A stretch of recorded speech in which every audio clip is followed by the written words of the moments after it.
What's up, you guys? I'm going to go ahead and give you guys a little bit of a detail about why I pretty much will say why I probably will not probably be buying from some private owners because of, some private owners can really have you pay a lot for some things and yet it's not really worth it.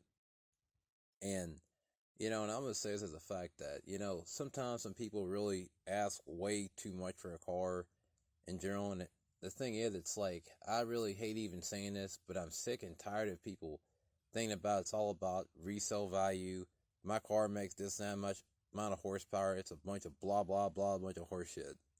And the thing is about it that I'm really saying that I found more stupid about even for a brand new truck on the lot or a brand new car or whatever and how much you pay for them. It's like a Black Widow series and all that. And I get it. It's just some people, they do all this stuff to make a vehicle look a little bit more like, okay, a little bit better quality, better materials, and, you know, some things are worth paying a certain amount if they're done properly. But the thing is, it's like, from how I'm going to say about this, is that when I bought from this private owner, and I'm not trying to talk bad about the private owner or anything, is that, they were asking a certain price, and I bought this vehicle, and, and here's what was wrong with it, and I'm not really trying to, like, be like a low baller or whatever and things, and it's not like I'm being like, okay, talking a bunch of smack or anything, but, I'm getting to the point right now is, it actually had a busted windshield, mirror, and all that, and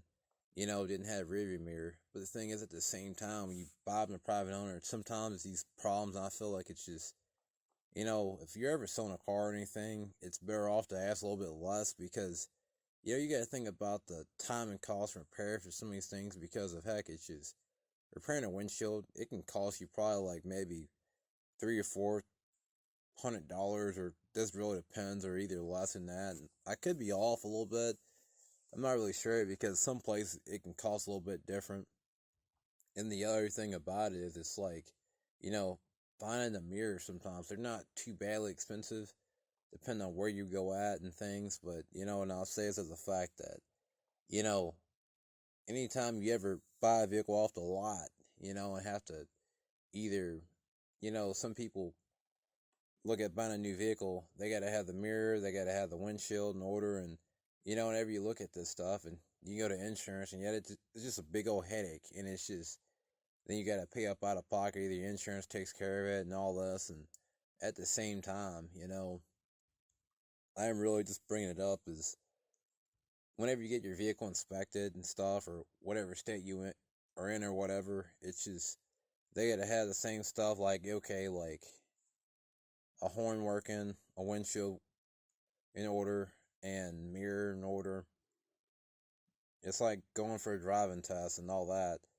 But the thing is, as much as I got to this stuff, and just in general, I'll just bring it up and state that, for all the stuff that I look at now and have to end up doing to the vehicle, just the way it's just, I ain't got to do nothing else to it really.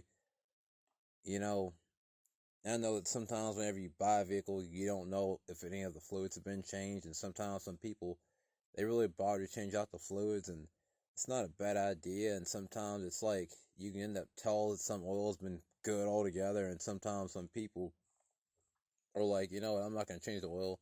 I think it's pretty good. This looks like it, but it's actually probably dirty and don't know how long it's been sitting in there. Because of, some vehicles, the amount of time you actually own these things, they just sit around. If it's been sitting around for a good amount of time, I'll just say as a fact, I just changed the oil because of, I don't know if it could be some stuff up in it that I would probably not want to keep driving around with that. And, the car makes some smoke or whatever. That's not good. And I'll bring it up and say that as much as I've actually bought from private owners, I'm just going to say it like this. Buying from private owners isn't a bad idea, but the thing I was just saying about, like, from having to do some of these certain repairs is good if you're trying to end up buying a vehicle. It's your first time buying one, or either you don't want to end up financing a car, which I don't blame people for, because, it's crazy how much we pay for cars nowadays. Something goes on with a car and it's not even worth fixing. And sometimes some vehicles, it's like, you know, we gotta go through too much just to have one. And, you know, having a vehicle anymore, it's like you gotta make complicated decisions. And sometimes it's just, some people have to buy a fix up vehicle in general just to, okay, just that way they got somewhere to go from point A to point B. Or either, a vehicle's got set up in the shop and they ain't got nothing else to drive, and either somebody else got to go ahead and get them to where they need to go at. But the thing is, you know, for as many vehicles I've actually owned, I will just go ahead and state about this is, you know, you don't know about a vehicle until you bring them home. And yet sometimes you gotta look underneath of them because of there could be some punched up wiring and all that.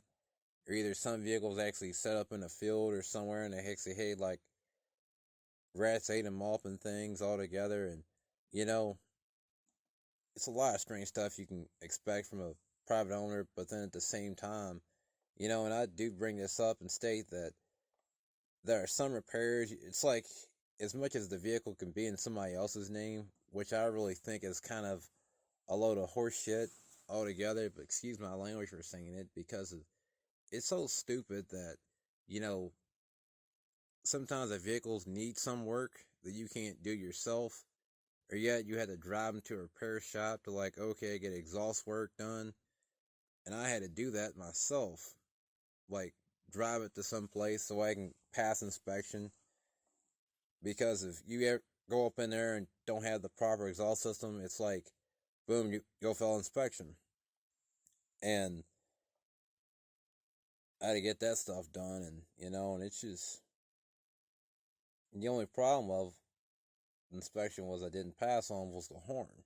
The horn wasn't working, and you know all this, and I'm really bringing up and stating, even looking for the horn assembly and stuff up, and it's still up in there, and somehow it's been kind of difficult. Even having a flat tire and have to add air to one of the rims, and even down the line I'm gonna have to replace the rims because of they look like they're kind of rough, and that's something you gotta expect. But some things are not that bad, and some things are worth taking a risk on, and you know different vehicles are just gonna have their ups and you're just gonna have their downs. So yeah, that's about it. But like, comment, subscribe, you guys are new. Peace.